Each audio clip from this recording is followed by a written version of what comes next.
Shalom, jemaat yang terkasih di dalam Tuhan. Judul renungan kita hari ini adalah Dasar dari Berkat dan Kutuk. Bagian firman Tuhan yang akan melandasi renungan kita bersama bunyi demikian. Bukankah takutmu akan Allah yang menjadi sandaranmu dan kesalehan hidupmu menjadi pengharapanmu? Camkanlah ini. Siapa binasa dan tidak bersalah, dan di manakah orang yang jujur dipunahkan? Yang telah kulihat ialah bahwa orang yang membaca kejahatan dan menabur kesusahan, ia menuainya juga. Mereka binasa oleh nafas Allah dan lenyap oleh hembusan hidungnya. Izinkan saya untuk mengutip bagian dari kitab Pengkhotbah yang sempat kita renungkan bersama beberapa waktu yang lalu, yaitu tidak ada sesuatu yang baru di bawah matahari. Nilai-nilai sosial dan kerohanian yang kita jalani saat ini bukanlah sesuatu yang baru. Jikalau saat ini ada satu nilai yang berkembang, bahwa jikalau kita taat kepada Allah, maka kita akan diberkati. Tetapi jikalau kita tidak taat kepadanya, kita akan kena kutuk. Jikalau kita berpikir bahwa nilai ini baru berkembang pada saat ini, maka kita salah besar. Sebab nilai ini telah ada sejak dunia ini diciptakan.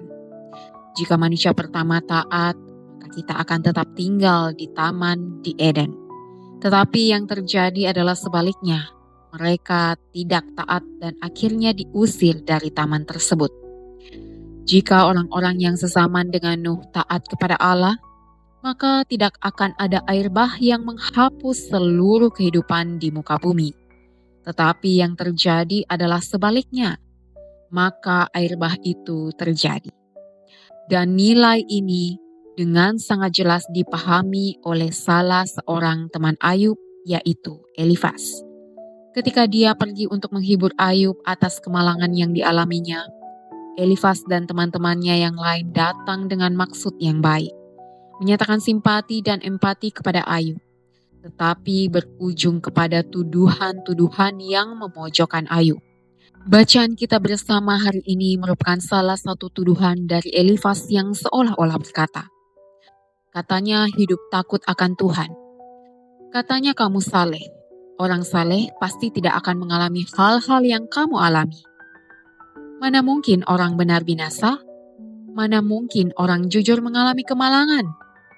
Tetapi orang yang berdosa kepada Tuhan pasti akan menerima hukumannya. Elifas sangat yakin bahwa Ayub melakukan dosa dan kesalahan sehingga dia menuai apa yang telah dilakukannya. Sebab dalam pemikiran Elifas dan orang-orang yang hidup sezaman dengan Ayub sangat meyakini konsep tabur tuai, dan dalam pemikiran yang terbatas, mereka memasukkan konsep tersebut dalam cara pandang mereka kepada Allah. Hikmat mereka begitu terbatas, sehingga cara mereka memandang Tuhan pun terbatas. Dan dengan nilai-nilai yang mereka yakini itulah mereka memojokkan Ayub. Nilai-nilai seperti ini pun masih berkembang dalam dunia modern kita. Tetapi mungkin dalam kalimat yang lebih kekinian. Seperti ketika kita ikut Tuhan dengan setia. Kita akan diberkati dengan ekonomi yang melimpah, kita akan dijauhkan dari sakit penyakit, dan hal-hal baik akan terus mengikuti kita. Tetapi jika kita tidak setia dengan Tuhan, maka semua hal-hal baik akan berubah menjadi kutuk. Dan akhirnya banyak orang mengikut Tuhan karena menginginkan berkat.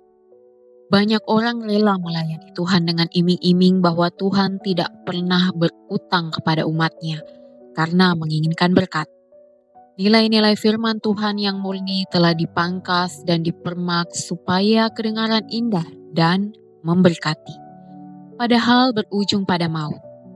Oleh sebab itu, kita memerlukan filter untuk menyaring nilai-nilai yang telah berkembang di dunia ini, agar kita sungguh-sungguh mengalami berkat sesungguhnya yang dilimpahkan oleh Kristus, dan filter tersebut adalah firman Tuhan. Semua nilai-nilai yang berkembang di dunia ini harus disaring oleh kebenaran firman Tuhan, agar menjadi pupuk yang baik bagi kerohanian kita. Pertanyaan untuk kita renungkan bersama, seberapa peka kita terhadap nilai-nilai yang berkembang di dunia, pada saat ini? Apakah ada nilai-nilai yang kita yakini tetapi tidak sejalan dengan kebenaran firman-Nya?